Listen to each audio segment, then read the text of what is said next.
Bapak, Ibu, saudara-saudari terkasih dalam Kristus. Selamat berjumpa dalam renungan kita untuk hari ini.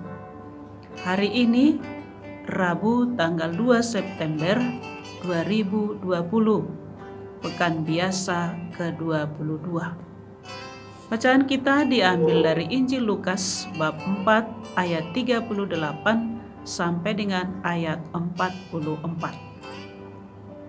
Kemudian ia meninggalkan rumah ibadat itu dan pergi ke rumah Simon.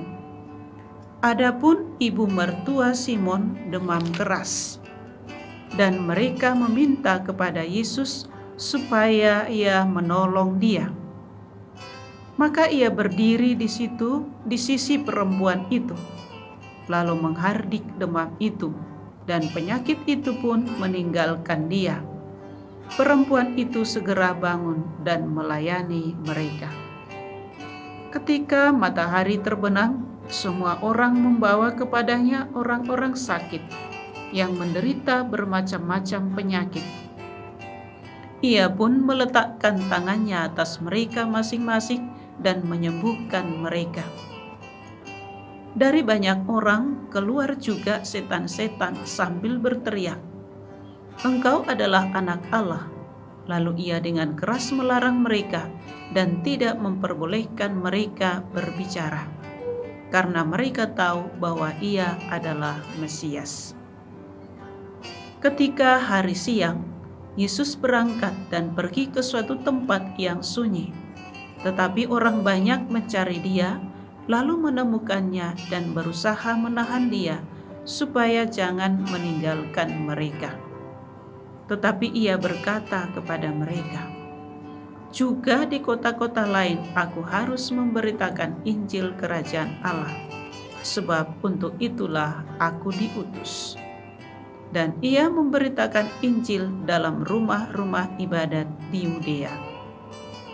Demikianlah Injil Tuhan. Terpujilah Kristus. Bapak, Ibu, dan saudara-saudari yang terkasih dalam Kristus, kisah Yesus menyembuhkan ibu mertua Simon mengandung inspirasi baru bagi kita. Padahal pada waktu itu Simon belum menjadi murid Yesus.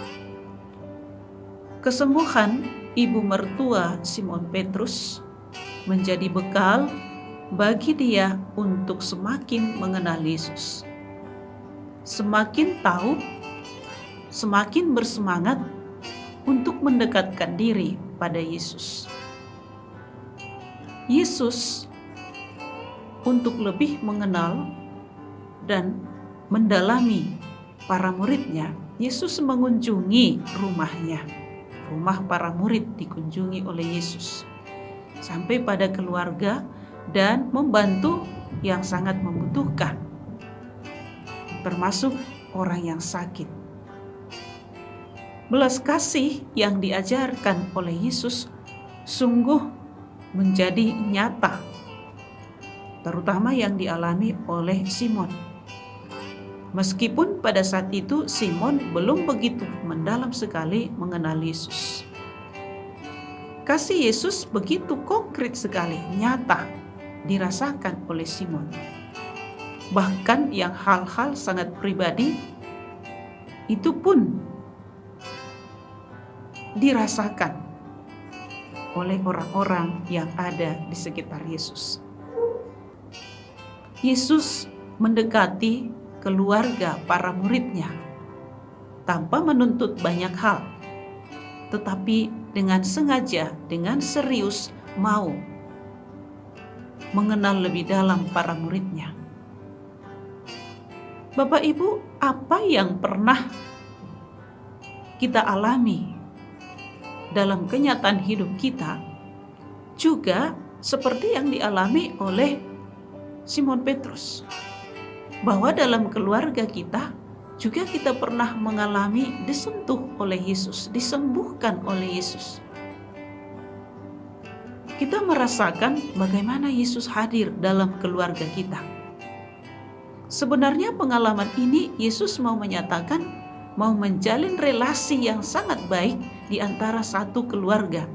Karena ketika Yesus memilih murid-muridnya, itu menjadi keluarganya.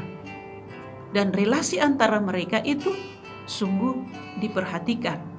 Dan inilah yang disampaikan oleh Yesus kepada kita. Sebenarnya Yesus selalu hadir bersama kita. Sebenarnya Yesus selalu melihat dan mengetahui apa yang kita butuhkan. Hanya Yesus menunggu keterbukaan hati kita. Mungkin Yesus ada dalam keluarga kita, ada di sekitar rumah kita, ada di hati para bapak ibu, anak-anak. Tetapi kalau hati kita tidak terbuka, maka Yesus tidak bisa kita rasakan. Yesus tidak bisa masuk dalam diri kita. Nah, karena itu, Bapak, Ibu, dan saudara-saudari terkasih, mari kita membuka hati kita untuk kehadiran Yesus. Kita dengarkan sapaannya, tidak cukup hanya mendengar, tetapi kita mendengarkan. Mendengarkan artinya kita benar-benar meresapkan, merasakan dari hati kita yang paling dalam pesan Yesus, dan kita lakukan dalam keluarga kita.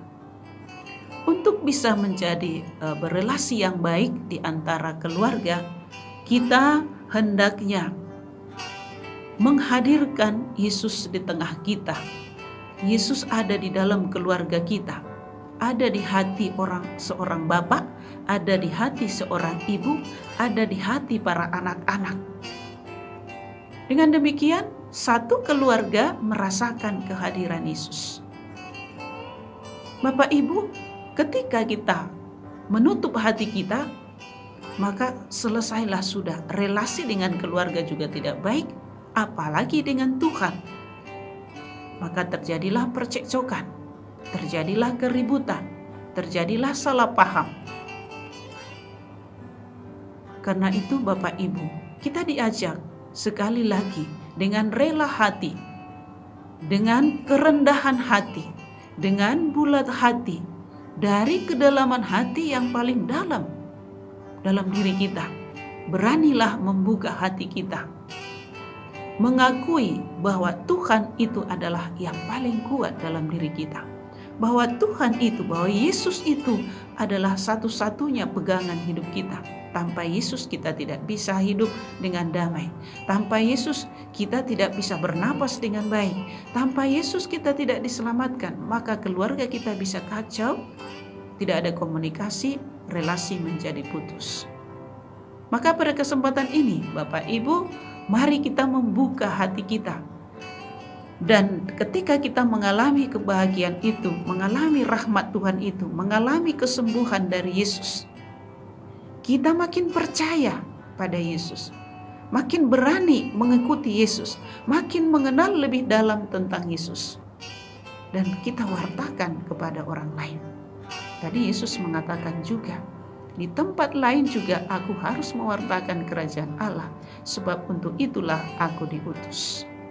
Kita juga Bapak Ibu, berbagilah kepada orang lain kebahagiaanmu itu, sehingga orang lain juga mengalami kebahagiaan.